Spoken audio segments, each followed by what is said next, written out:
श्री सच्चिदानंद सद्गुरु साईनाथ महाराज की जय।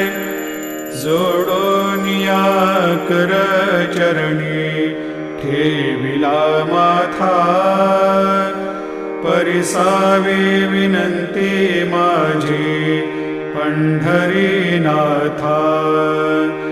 असो नसो भाव आलो तुझिया ठाया, कृपा दृष्टी पाहे मजकडे सद्गुरु राया।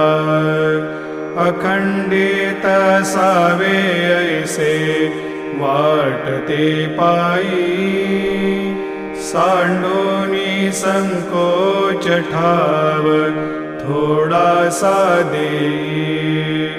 तुका म्हणे देवा माझा